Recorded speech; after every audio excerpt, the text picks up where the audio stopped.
하나님의 말씀은 사도행전 27장 14절부터 26절까지입니다. 사도행전 27장 제 성경으로 235쪽에 있습니다. 사도행전 27장 14절부터 26절까지 하나님이 내 마음에 있을 때 우리의 믿음이 생긴다는 제목으로 말씀을 드리고자 합니다. 235쪽에 있습니다. 사도행전 27장 14절 제가 먼저 읽겠습니다.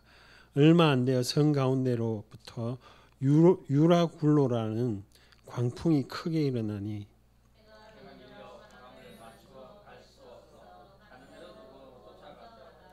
가우다라는 작은 섬 아래로 지나 간신히 그루를 잡아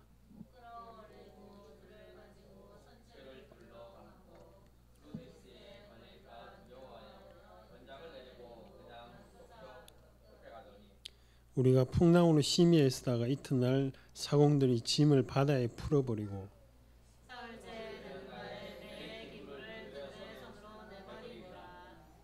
여러 날 동안 해도 별도 보이지 아니하고 큰 풍랑이 그대로 있음에 구원의 여망마저 없어졌더라.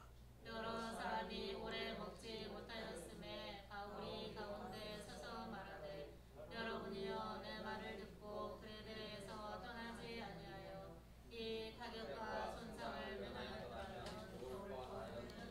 내가 너희를 고난하는 이제는 안심하나 너희 중 아무도 생명에는 아무런 손상이 없겠고 오직 배뿐이더라. 내가 소감하고 내가 섬기는 하나님을 찾아가 어젯밤에 내 곁에 서서 말하되 바울아 두려워하지 말라. 내가 가이사 앞에 서야 하겠고 또 하나님께서 너와 함께 항해하는 자를 다 내게 주셨다 하셨으니 그러므로 여러분이여 안심하라. 나는 내게 말씀하신 그대로 되리라고 하나님을 믿노라. 그런즉 우리가 반드시 한 섬에 걸리리라 하더라. 아멘. 인생을 이렇게 살아가다 보면 내가 원치 않는 바 또 내가 계획도 없었는데 풍랑이 일어나고 또 험한 일을 당하는 인생들도 많이 있습니다. 우리가 흔히 이야기하는 것처럼 벼랑 끝에 있다. 뭐 한 발자국만 디디면 이제 죽음이 이르는 그런 아찔한 순간도 우리 인생을 많이 경험합니다.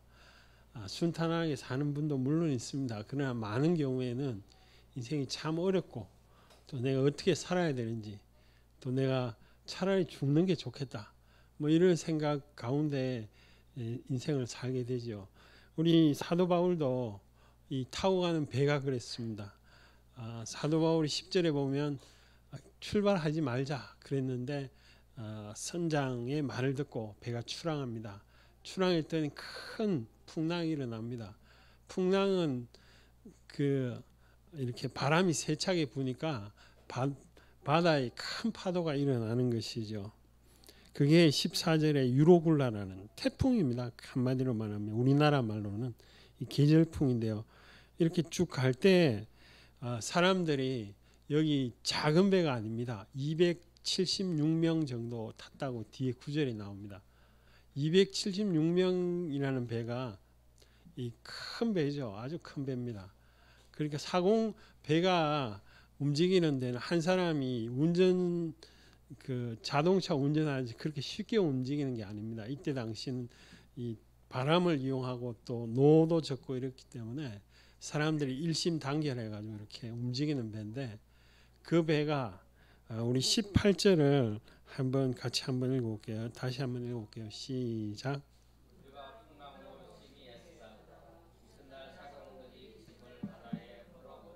짐을 왜 버립니까? 배를 가볍게 해야 되거든요. 무거우면 더 위험하기 때문에 19절에 보면 배의 기구들도 손으로 이렇게 버렸다고 합니다.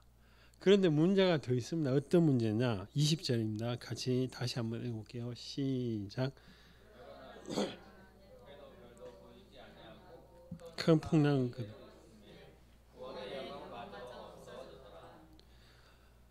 여기 보면 해도별도 밤에도 아주 새까만 캄캄한 구름들이 해도 안 떴다고 기록이 되어 있습니다. 그럼 비도 오고 이 배라는 게 여러분 아시는 대로 이렇게 배가 이렇게 가는 게 아니고 파도가 일면 위로 한번 올라갔다가 또 이렇게 푹 떨어질 때 이렇게 떨어질 때 사람들이 더 아주 혼비백산을 하죠. 막 이게 각도가 30도 이 정도 되면 사람들이 굉장히 두려워하는 게 되죠. 막 이렇게 바닷속으로 처박히는 것 같은 느낌이 들죠. 그런 상황이 있으니까 또 사람들이 밥도 못 먹었다라고 21절에 이렇게 이야기를 합니다. 이럴 때 사도 바울이 탁 나타나가지고 그 적어도 276명 정도 그 많은 사람들 앞에서 어떤 이야기를 하느냐, 이렇게 이야기를 하죠. 21절에 보면 이렇게 먼저 안 가는 게 좋았는데 그런데 생명에는 지장이 없다. 배만 파괴된다. 그러므로 두려워하지 말라. 이렇게 이야기합니다. 사람들 지금 밥도 못 먹고 다 죽어가고 있는데 두려워하지 말라. 이런다고 사람들이 안 두려워할 것 같습니까? 그 현실 속에 새까만 그 구름이 햇볕도 안 보이는데 배에 타고 있으면 모든 사람이 두려워하게 되어 있습니다. 안 두려워하는 사람이 이상한 사람이죠. 배가 이렇게 출렁출렁 하는데 그 배를 타고 아이고 평안하구나, 아이고 내가 안 죽겠다, 이렇게 판단하는 사람이 더 이상한 사람입니다. 그런데 사도 바울이 왜 이런 이야기를 합니까? 25절에 정확하게 기록하고 있습니다. 25절을 우리 큰 소리를 한번 읽어볼까요? 시작. 그러므로 여러분이 안심하나 나는 내게 말씀하신 그대로 되리라고 하나님을 믿노라. 하나님에 대한 믿음이 그 상황에 대해서 해석을 하고 있습니다.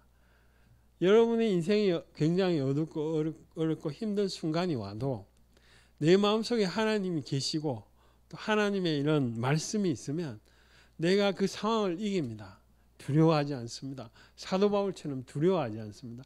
오히려 옆에 사람들 보고 안심하라고 그럽니다. 안심이 됐겠어요? 안 됐죠. 사도 바울만 그 자리에서 276명 중에 유일하게 또 그 사도 바울 일행들 그 사람들만 평안을 가지고 있는데, 평안할 수 있는 이유가 뭐냐? 현실에서의 파도가 주는 파도와 비바람과 햇빛이 없고 이런 현실을 보고도 내 마음속에 하나님의 믿음과 감동이 있으면 그것이 나로 하여금 평안하게 만드는 것입니다. 그래서 사도 바울이 24절에 보면 옆에 사람들 보고도 두려워하지 말라. 자꾸 두려워하지 말라고 그럽니다. 안심하라. 내가 너희를 권하노니 22절에도 안심하라 그럽니다. 사도 바울의 마음에는 하나님이 주시는 말씀이 있기 때문에 그렇습니다. 우리도 마찬가지입니다. 인생이 어렵고 힘들고 정말 도무지 내 힘으로는 풀어지지가 않을 것 같아. 이런 상황에 있어도 내 마음속에 정말 하나님의 주시는 평안이 있느냐, 하나님의 감동이 있느냐, 그러면 그 감동을 붙들고 내 마음이 평안해질 수 있습니다. 그 믿음 가운데 설 수 있습니다. 하나님의 관계 가운데 있어야 믿음이 생기는 것이죠. 우리도 마찬가지입니다. 우리 제가 읽었던 그 김만수라는 목사님이 원래 목사님이 아니었는데 온양의 선을 탔습니다. 잘 기도합니다. 하나님, 제가 우리 집에 돈을 좀 없는데 돈이 잘 되면 내가 반드시 하나님의 길로 가겠습니다. 그런데 이분이 초고속으로 승진합니다. 배 선장까지 가려면 뭐 갑판장도 돼야 되고 기관장도 돼야 되고 이렇게 단계가 있는데 갑자기 2단계 뛰어가 선장이 됐습니다. 그것도 감사한데 이 온양은섬 고기잡이 배는 돈을 벌려면 어떻게 해야 되느냐? 고깃대를 잘 만나야 됩니다. 음파로 이렇게 쏘아가지고. 그런데 이분이 가는 데마다 고깃대를 만납니다. 그러니까 옆에 있는 배들이 이 김만수 이 친구 배를 그냥 이렇게 밑에 고깃대 조사도 안 하고 그 배만 졸졸 따라다니는 거예요. 가면 틀림없이 고깃대가 많으니까. 그래서 너무 많이 고기를 많이 잡아서 이제 많은 큰 돈을 이렇게 벌게 됐습니다. 너무 감사한데 자기가 기도했잖아요. 하나님, 제가 이제 우리 집안 좀 형편 풀리고 돈만 다 되면 내가 틀림없이 하나님의 길로 가겠다고, 목사님 되겠다고 그랬죠. 근데 사람 마음이 그렇습니까? 돈 많이 버니까 이제 그거 다 잊어버리고 이제 너무 좋다 뭐 이렇게 몇 년 살았는데 그 자기가 기도했던 내용은 기억이 나는 거예요. 내가 이러면 안 되겠지. 마음속은 한쪽으로는 그러면서 또 한쪽은 돈 버는 게 너무 좋으니까. 그런데 어느 날 그 북극해 거의 근방에 가가지고 자기가 그 배가 멀쩡한 배가 침몰하게 됐어요. 배가 국적을 불문하고 배가 침몰하면 이 무전을 치면 옆에 배들이 다 도와줍니다. 그건 자기들이 살기 위한 불문율입니다. 왜냐하면 자기도 이렇게 침몰할 수가 있으니까. 그러니까 어업을 그만두고 바로 와서 다 이렇게 도와줍니다.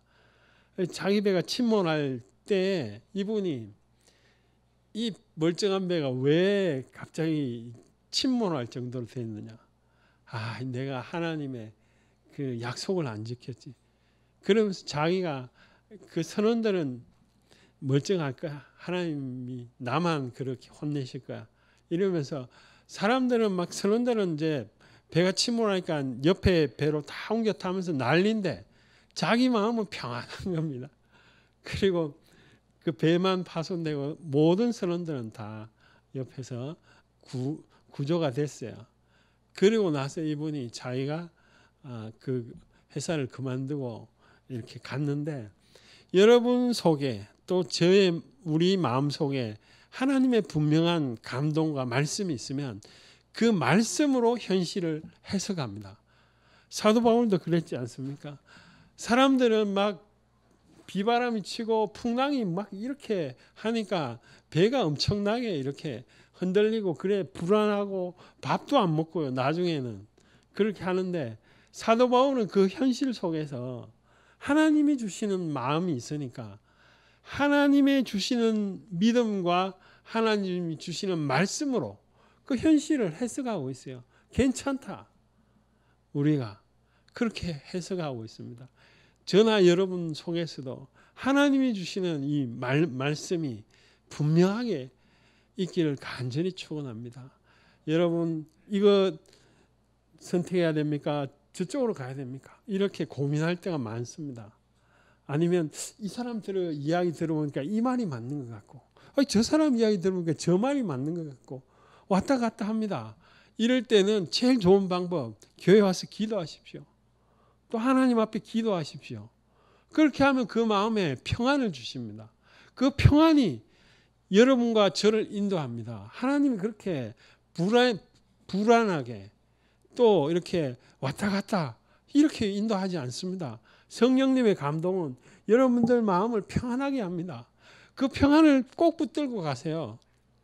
보이지는 않지만 우리 속에 나타나지 눈에 잡힌 바는 없지만 그 평안이 매우 중요합니다. 사도 바울도 안심하라 그러잖아요. 나에게 말씀하신 바대로 하나님이 행하실 줄 나는 믿는다고 그러잖아요. 정말 사도 바울이 말한 것처럼 그 섬에 걸렸다는 것이. 여러분 앞길에 지금 이 설교를 듣는 이 순간에 마음이 불안하고 미래가 불안하고 경제가 염려가 되고 걱정됩니까? 좋은 방법이 있어요. 하나님 앞에 기도하십시오. 하나님 앞에 나아오십시오.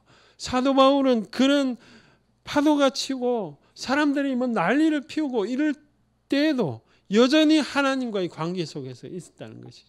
그것이 그 사람의 믿음인 것이죠. 그 사람의 하나님과 동행하는 그런 모습인 것이죠. 그런 믿음 가운데 있기 때문에 평안한 겁니다. 우리는 하나님 사도 바울처럼 하나님이 이렇게 나타나는 것도 아니고 사도 바울처럼 하나님의 음성이 분명히 들리는 것도 아닌데 목사님 어떻게 해야 됩니까? 그 사도 바울처럼 안 나타날 수도 있어요. 내 마음속에 하나님의 감동이 없을 수도 있어요. 그러나 분명한 것은 여러분 마음에 평안이 있습니다. 하나님 안에 있는 자는 반드시 평안이 있게 됐습니다. 왜 그러냐? 하나님 자체가 평안이기 때문에 그 자체의 평안이 나에게 함께 한다는 증거가 평안인 것이죠. 하나님 내 마음속에 들어오시면 내일 아무리 하박국이 외친 것처럼 소양가 안에 소가 없고 지금 말로 하면 차도 없고 아파트도 없고 뭐 아무것도 없어. 밥통에 밥도 없어요. 그래도 나는 여호와로 인하여서 평안하리이다. 왜 그러냐? 하나님의 관계 안에 있는 자들은 다 하나님이 주시는 평안으로 살기 때문에 그렇습니다. 두 번째 하나 본문을 더 보겠습니다. 그러면 목사님, 그런 어려운 환경, 정말 지금 볼 환경은 너무나 어렵습니다. 너무나 처참한 환경인데 우리 예레미야 애가 3장 1절부터 26절 조금 깁니다만은 잠깐 한번 살펴보겠습니다. 예레미야 애가입니다. 예레미야 애가 3장 1절부터 구약 1146쪽에 있습니다. 1146쪽이요. 예레미야 애가 3장 1절부터 26절까지인데 이게 보면 나라가 망했습니다. 예레미야의 사역을 생각하면 이렇습니다. 자기 평생에 교회 개척하고 막 했는데 성도들 한 명도 없어. 교회를 하는 데마다 망했고 또 사람들 아무리 외쳐도 회개하지도 않고 뭐 이러는 지경에 있는 게 예레미야입니다. 예레미야가 제발 하나님 말씀 듣고 우상 섬기지 말고 하나님 앞에 나가라. 그게 우리가 살 길이다 그랬는데 결국은 너희들 그렇게 하면 망한다. 쳐들어온다. 아무리 이야기해도 한 명도 말 안 듣다가 바벨론이 와서 다 쳐들어와서 이렇게 그 사람들을 다 잡아가죠. 여러분 옛날에 너무 그 전쟁에 지면 얼마나 끔찍합니까? 남자들은 다 노예로 잡혀가고 여자들은 다 막 놀이개로 막 이렇게 그 처참한 그런 상황이죠. 그게 지금 3장 1절부터 쭉 이야기하고 있습니다. 우리 3장 1절 2절 한번 같이 한번 읽어볼게요. 시작. 여호와의 분노의 매로 말미암아 고난을 당한 자는 나로다. 나를 이끌어 어두움 안에서 걸어가게 하시고 예, 예레미야를 어두움 가운데로 걸어가게 하셨는 이가 누구냐? 하나님이죠. 라고 이야기를 합니다. 4절에 보면 나의 살과 가죽을 쇠하게 하시며 밥을 제대로 먹을 수가 없죠. 그리고 나의 뼈들을 꺾으시고 고통과 수고를 쌓아 나를 애우셨으며 하나님이 이렇게 하셨다는 거죠. 그 고통이 정말 너무 힘들죠. 왜냐하면 하나님께 기도를 해도 기도가 응답이 안 돼요. 8절 말씀입니다. 같이 한번 해볼게요. 시작. 내가 부르짖어 도움을 구하나 내 기도를 물리치심. 하나님의 관계도 단절될 만큼 너무 극심한 고통에 있습니다. 그리고 뿐만이 아니고 사람들이 다 예레미야를 욕을 해요. 왜? 선지자 11절에 그런 이야기죠. 11절 같이 14절입니다. 14절에 같이 한번 읽어볼게요. 시작. 나는 내 모든 백성에게 조롱거리 곧 종일토록 그들의 노래. 저게 무슨 선지자냐 뭐 이랬겠죠.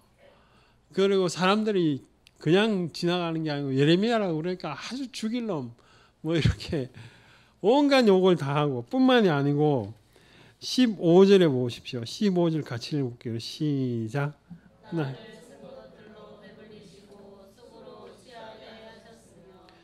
그러니까 이 고통이 너무 고통스러우니까 쑥이 얼마나 씁니까? 그 쓴 것을 계속 그 현실이 고통스럽다는 겁니다. 예레미야가 너무 선지자지만 18절에 보면 너무 놀라운 말을 합니다. 우리 18절 같이 한번 읽어볼게요. 시작. 스스로 이르기를 나의 힘과 여호와에 대한 내 소망이 끊어졌다. 하나님에 대해서 아무런 기대를 안 가진다는 말입니다. 소망이 없어요. 왜? 이 현실을 보니까 너무 끔찍하거든요. 물론 하나님이 바벨론을 들어서 이 민족을 친다고 말씀은 자기도 했지만 너무 끔찍한 거예요. 사람들, 이웃, 자기가 그 이야기하는 이웃들은 다 잡혀가고 건물들은 다 파괴가 되고 뭐 애들은 뭐 말할 것도 없는 그런 아주 비참한 상황을 보면서 예레미야가 얼마나 마음의 안타까움과 참담함을 느꼈습니까? 그런 상황에서 그것을 행한 이가 누구냐? 하나님이시거든요. 심판을. 그러니까 이게 예레미야 마음에 너무 고통스러웁니다. 이 현실을 보니까 너무 고통스러우니까 나의 힘과 여호와에 대한 내 소망이 끊어져. 하나님에 대해서 기대와 이런 걸 못하겠다는 거죠. 선지자가 그래서 됩니까? 라고 할지는 모르겠지만 현실이 그렇다는 겁니다. 그래서 예레미야가 이런 이야기를 합니다. 너무 19절 20절에 보면 너무 이게 낙심되고 안타깝다는 거죠. 그런데 이렇게 바꾸어 하나님 앞에 반전이 일어납니다. 그 구절이 21절입니다. 이렇게 현실 속에서 절망과 좌절하는 예레미야가 바꾸어 이야기를 합니다. 21절 같이 한번 읽어보겠습니다. 시작. 그것을 내가 내 마음에 담아두었더니 그것이 오히려 나의 소망이 되었사오니. 아니 아까는 현실이 너무 힘들고 어렵다고 해놓고 왜 또 다시 소망이 되었습니까? 내 마음에 구절을 잘 읽어보면 이 현실을 마음에 담아두었더니 이게 나의 소망이 되었다. 아까는 이 현실 때문에 죽겠다고 해놓고는 갑자기 왜 소망이 되었느냐? 시선을 현실에만 보니까 너무 좌절스럽고 이렇게 절망스러운데 이 예레미야의 마음의 시선을 돌려서 하나님을 보니까 이 안타까운 이 현실을 해결할 분이 하나님밖에 없거든요. 그래서 하나님에 대해서 소망을 가지고 있다. 그래서 하나님에 대해서 하나님이 이 안타까운 현실을 회복시킬 수 있는 기다림이 생깁니다. 왜? 이유가 뭐냐 하면 하나님은 성품이 이런 현실을 불쌍히 여기는 분 아닙니까? 우리 현실도 마찬가지죠. 우리를 하나님이 근본적으로 불쌍히 보고 또 그것이 성실하시고 그렇게 이야기를 하죠. 우리 24절, 25절 같이 한번 읽어볼게요. 시작. 내 심령에 이르기를 여호와는 나의 기업이시니 그러므로 내가 그를 바라하는도다. 기다리는 자들에게 구하는 영혼에게 여호와는 선하시. 26절 제가 읽어볼게요. 사람이 여호와의 구원을 바라고 잠잠히 기다림이 좋도다. 현실은 너무 처참한데 그러나 그 현실 때문에 오히려 하나님을 바라보고 기다리는 것, 그 하나님을 바라본다라고 예레미야가 결론을 맺고 있습니다. 여러분 멀쩡하고 돈 잘 벌고 그 집안은 너무 행복할 것 같지만 정말 그 사람의 가정을 보면 정말 그 사람의 마음을 보면 그렇게 행복한 사람이 많지 않습니다. 정말 아무것도 없어요. 아무것도 없고 정말 우울할 것 같지만 어떤 사람은 믿음의 삶 가운데 그냥 하루하루 즐겁게 사는 사람도 볼 수가 있습니다. 그 차이가 뭡니까? 분명한 차이가 하나 있습니다. 딱 하나의 차이는 오늘 본 사도 바울도 그렇고 예레미야도 그렇고 왜 믿음 속에 있을 수 있었느냐? 하나님을 삶의 방향 자체가 하나님을 찾는 삶이었습니다. 하나님을 구하는 삶이었습니다. 예레미야가 너무 비참한 그런 현실을 봤지만 그럼에도 불구하고 끝끝내 하나님을 구하고 찾았습니다. 그 마음의 자세와 결단과 행위가 믿음 안에 있게 만드는 것이죠. 세상 사람들이 볼 때 그 사람은 혼자 살고 또 뭐 아무런 경제적인 힘도 없고 아무런 그런 것도 없는데 매일 웃고 다니고 있어요. 그런 사람들의 특징이 있습니다. 하나님을 가장 귀히 생각하고 하나님을 찾는 삶을 삽니다. 믿음이란 게 뭡니까? 그냥 믿습니다. 내 거 이렇게 이루어질 줄 믿습니다. 이렇게 해야 그 사람의 믿음이 많이 있는 게 아닙니다. 내가 예수님 때문에 하나님이 나를 사랑하는 것을 알고 내가 이제부터라도 하나님을 향하여 살겠다. 그 결단과 그 결심이 하나님 안에 믿음 안에 살게 하는 것입니다. 박효진이라는 그런 장로님이 계십니다. 그분이 교도소의 관계에 대해서 이렇게 죄수들을 이렇게 관리하시고 그런 분인데요. 부산에 있다가 청송감호소로 가게 됐습니다. 갔는데 가자마자 사건이 터졌습니다. 뭐냐, 청송감호소를 탈출하는 사람, 탈옥한 죄수가 한 명 있었는데, 이 사람이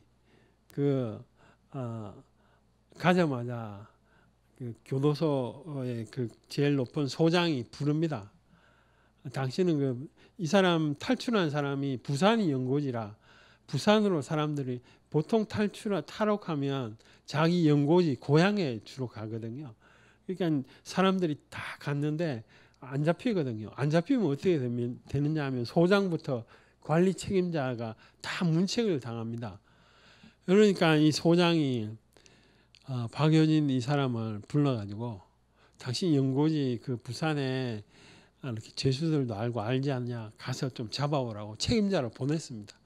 갔더니만 그 밑에 있는 사람들이 이제 24시간 그 뭐 집이나 이런데 연고지에 다 잠복 근무를 하니까 막 지쳐 있거든요. 보니까 이게 안 될 것 같아요. 이 사람이 믿음이 있는 분이라 이거 사람의 힘으로 안 될 것 같거든. 그러니까 이분이 우리 직원들 보고 이거는 잡을 수가 없다. 우리 기도하자. 그러니까 뭐 거기 예수 안 믿는 사람도 있을 거 아니에요. 뭐 기도회가 되겠냐고. 아니 감옥이 싫어가지고 탈출했는데 뭐 기도회가 되냐. 뭐라고 하냐면 우리 이 사람 마음을 바꿔가 자수하도록 기도하자. 아니 감옥이 싫어가 도망갔는데 무슨 자수를 합니까? 그랬는데 15일 동안만 기도해보자 그랬거든요. 그러니까 소장이 무슨 이게 사람을 막 조사해가지고 잡아야지 뭐 기도해가지고 되면 정말 어림없는 짓을 하고 있어요. 그래서 막 전화해가지고 그러려면 빨리 돌아오라고. 그러니까 이분도 또 화가 나가지고 아니 그러면 나한테 왜 보냈냐고. 내가 있을 동안에 내가 책임지겠다고. 15일 놓고 기도하는데 기도할수록 사람들이 이렇게 편이 갈리는 겁니다. 아이고 예수 믿는 교회 다니는 분들은 좀 기도하고 막 같이 기도하는데 믿지 않는 사람들은 이게 뭐 말도 안 되는 짓을 하고 있다고 막 비난하고 그럽니다. 10일 지나니까 이 사람도 마음이 불안한 겁니다. 이게 하나님 안 해주면 어떡하지? 여러분 믿음이라는 게 항상 하나님 믿습니다. 그렇지 않아요. 불안하기도 하고 하나님이 정말 역사 안 하면 나 어떻게 될까? 이런 불안한 생각도 들어죠. 13일째 되니까 아니 내가 이거 잘못하면 자기가 그 국가에서 물론 이게 공무직이지만 이게 자기가 큰 징계를 받을 수도 있고 이런 상황에 몰렸죠. 아무런 소식이 없습니다. 나타났다는 것도 없고 잠복하는 친구들은 다 철수해가지고 기도하고 있으니까 15일 날 아침이 됐는데 전화가 한 통 온 거예요. 전화를 받았는데 그 탈옥한 그 친구가 뭐라고 하냐니까 내가 탈옥은 했지만 내가 가보려고 하니까 갈 데도 없고 사람들이 다 지키고 있다는 걸 알고 있다. 그래서 내가 자수하겠다. 이렇게 된 거죠. 그 이야기를 듣고 얼마나 이 박효진 장로님인데요. 그분이 얼마나 감사했겠습니까? 그 마음에 하나님의 감동이 있었던 것도 아닙니다. 그냥 기도한 겁니다. 그런데도 하나님이 들어주셨죠. 그 이유가 뭡니까? 이유는 딱 하나입니다. 그 사람이 하나님을 향하여서 살기로 결심했기 때문에 그렇습니다. 하나님이 여러분 마음, 저의 마음을 모를 것 같죠. 아니 물론 다 믿으시니까 안다고 믿으신 분들이 우리 교회는 대부분이지만 때때로는 내 같은 것을 하나님 마음이 어떻게 알겠냐. 내가 지금 이런 고민과 안타까움을 어떻게 알겠냐. 이러시지만 결코 그렇지 않습니다. 그 예수님 손잡은 그 여인의 마음을 알죠. 기생 라합의 마음도 알죠. 그 누구한테 말했습니까? 상천하지의 정말 하나님이다라고 이스라엘 백성에게 고백했지만 그 전에 누가 알았습니까? 하나님이 아니까 그 사람을 정탐꾼을 그 집에 보낸 거예요. 아간을 어떻게 잡았습니까? 제비뽑기가 잡았지 않아요. 그런데 그걸 누가 합니까? 아무도 몰라요. 근데 하나님이 아시잖아요. 하나님이 하나님을 위해서 살겠다 이렇게 고백하고 결심한 그 자를 하나님은 무시하지 않아요. 박효진 장로님이 마음속에 뭐 이 탈옥수가 잡힐 것이다 그런 감동을 준 게 아닙니다. 자기가 그렇게 기도한 겁니다. 그럼에도 불구하고 하나님이 들으시죠. 왜? 그 사람의 삶을 알기 때문에 그렇습니다. 예레미야의 삶을 알기 때문에, 사도 바울의 삶을 알기 때문에 하나님이 아무도 그 폭풍 중에 멀쩡할 거라고 안심하는 사람이 없어요. 그런데 믿음 가운데 서 있는 사도 바울에게는 분명한 평안이 있다는 것입니다. 여러분의 인생도 마찬가지고 저의 인생도 마찬가지입니다. 더 중요한 것은 환경이 아닙니다. 내 마음속에 하나님이 평안을 주고 있느냐. 그 말씀을 붙드십시오. 그러면 그의 인생이 하나님과 동행하는 인생이 되는 줄 믿습니다. 우리 같이 한번 기도합시다.